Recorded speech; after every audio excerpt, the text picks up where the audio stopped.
Radhika kitchen creation. இப்போ நம்ம நாட்டுக்கோழி பிரியாணி செய்ய போகிறோம். அதுக்கு தேவையான அளவு 3/4 கிலோ நாட்டுக்கோழி எடுத்திருக்கேன்.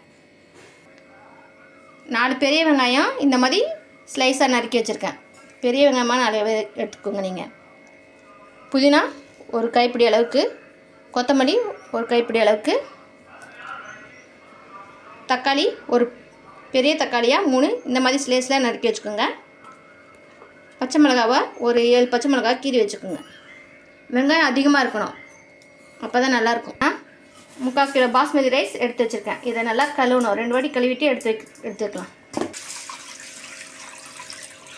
குக்கரில் செய்ய போகிறேன், அதனால் ஸ்டவ் ஆன் பண்ணிவிட்டு குக்கரை வச்சுட்டு, குக்கர் நல்லா காஞ்ச பிறகு குக்கர் காஞ்சிருச்சு. இப்போ நல்லெண்ணெய் தேவையான அளவுக்கு ஊற்றிக்கலாம்.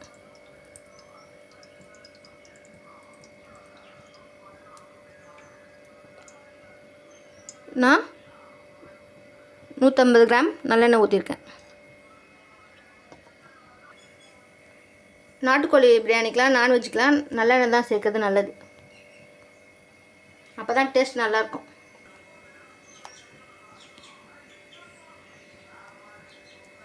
எண்ணெய் காஞ்சதும் நறுக்கி வச்ச வெங்காயத்தை போடணும்.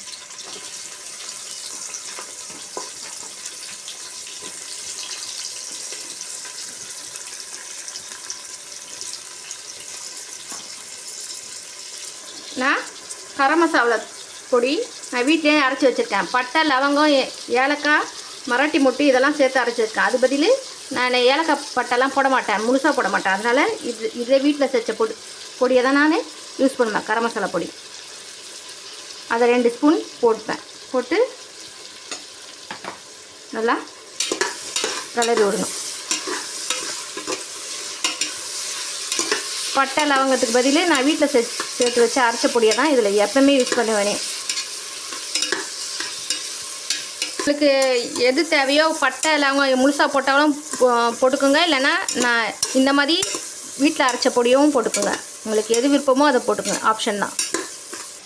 வெங்காயம் நல்லா வதங்கணும், அப்போ தான் டேஸ்ட்டு நல்லா கொடுக்கும் பிரியாணிக்கெலாம். வெங்காயம் நல்லா வதங்கிடுச்சு. வதங்கிட்ட பிறகு இஞ்சி பூண்டு பேஸ்ட்டு, 1 ஸ்பூன் இஞ்சி பூண்டு பேஸ்ட்டு போடலாம். போட்டு நல்லா வதக்கணும்.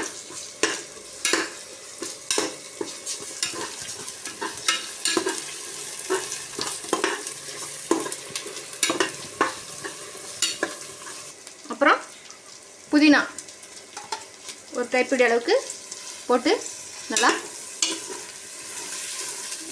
வதக்கணும்.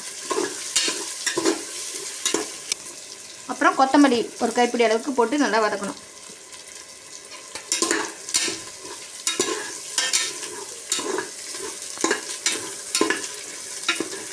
மிளகா ஒரு 7 பச்சை மிளகா, அப்போ தான் நல்லா காரமாக இருக்கும், போட்டு நல்லா வதக்கணும். உங்களுக்கு காரம் பிடிக்குன்னா பச்சை மிளகாவை போட்டுக்கலாம், அதிகமாக போட்டுக்கலாம். 7 பச்சை மிளகா போட்டுக்கலாம். ஆனால் காரம் பிடிக்காதுன்னா அதில் 3-4 பச்சை மிளகா போட்டுக்கலாம். அவங்களுக்கு தேவையான அளவுக்கு காரம் எவ்வளோ பிடிக்குமோ அது எவ்வளோ போட்டுக்கலாம். இப்போ தக்காளி நான் நறுக்கி வச்ச பெரிய தக்காளியாக 3 தக்காளி ஆட் பண்ணுறேன்.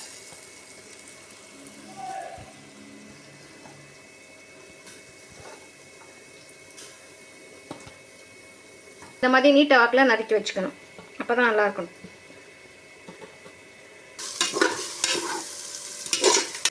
மஞ்சப்பொடி 2 சிட்டிகை மஞ்சப்பொடி போடணும்.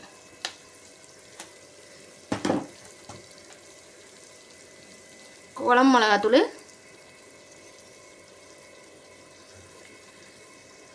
2 டேபிள் ஸ்பூன் தேவையான அளவுக்கு போட்டுக்கலாம்.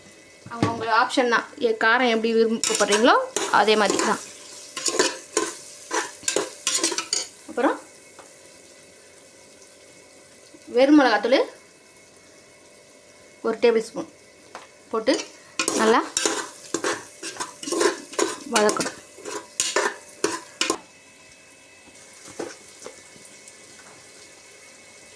உப்பு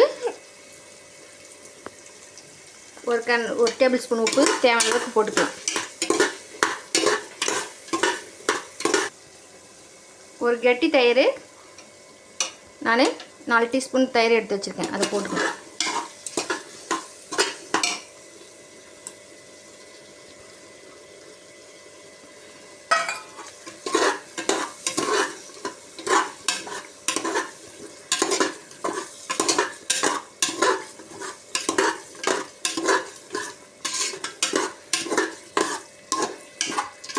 இப்போ நம்ம கழுவி வச்சுருந்தா 3/4 கிலோ நாட்டுக்கோழி கறியை இதில் போட்டு நல்லா பரட்டலாம். பரட்டிட்டு ஒரு 4 விசில் வச்சு எடுக்கணும். அப்போ தான் கறி வேகணும். நாட்டுக்கோழினா விசில் வச்சு தான் எடுக்கணும்.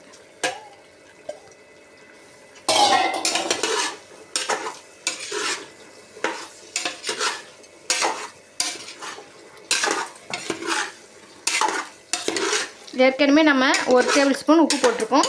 இப்போ இன்னொரு டேபிள் ஸ்பூன் உப்பு போடணும். உப்பு தேவையான அளவுக்கு போடணும்.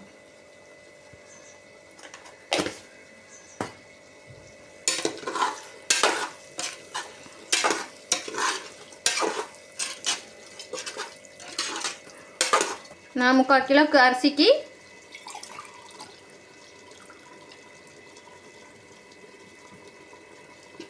3.5 டம்ளர் ஊற்றணும். அதுக்காக இப்போ நான் நாட்டுக்கோழியை வேக வைக்கிறதுக்காண்டி 2 டம்ளர் தண்ணி ஊற்றுறேன்.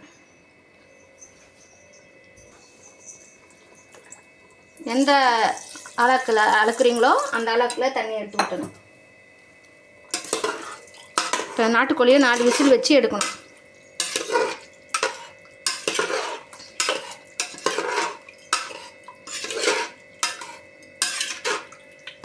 குக்கரை மூடி 4 விசில் வச்சு எடுத்துட்டு அப்புறமாட்டி தான் ரைஸ் போடணும். விசில் முடிஞ்சிருச்சு. இப்போ எடுத்துக்கலாம்.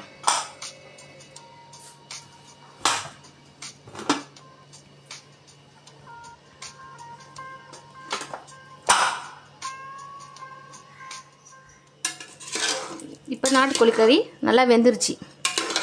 பாய்லர் கோழினா அரிசியை போட்டு ஒரு விசிலே எடுத்துடலாம். இப்போ நாட்டுக்கோழினா நல்லா வேகணும், அதான் திக்னஸாக இருக்கும். அதனால தான் 4 விசில் வேக வச்சு எடுத்து வச்சுருக்கேன்.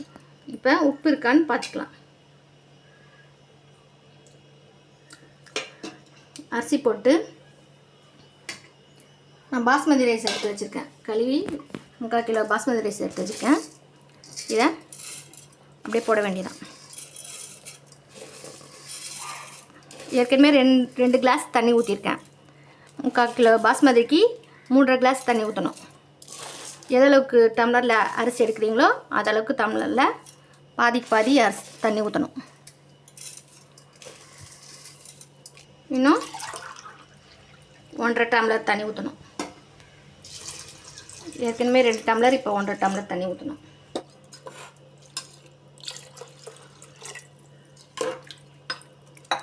இப்போ உப்பு கம்மியாக இருக்குது. ஏற்கனவே 2 டேபிள் ஸ்பூன் உப்பு போட்டிருக்கேன். உப்பு அவங்கவுங்களுக்கு தேவையான அளவுக்கு உப்பு இருக்கோ பார்த்து உப்பு போட்டுக்கோங்க.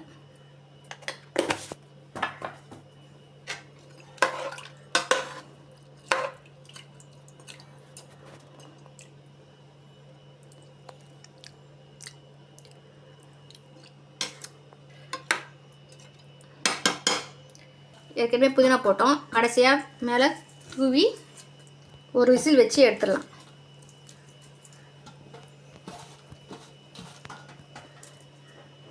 புதினா நல்ல ஃப்ளேவர் கொடுக்கும், அதனால் புதினா அதிகமாக போடணும்.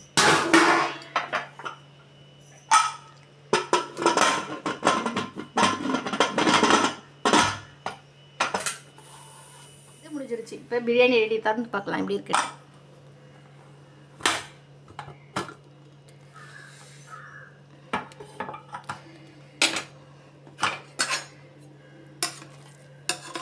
பாருங்கள் எப்படி நல்லா அழகாக இருக்குது.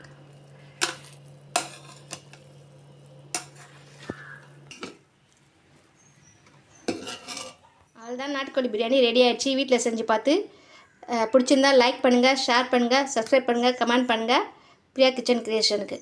தேங்க்யூ.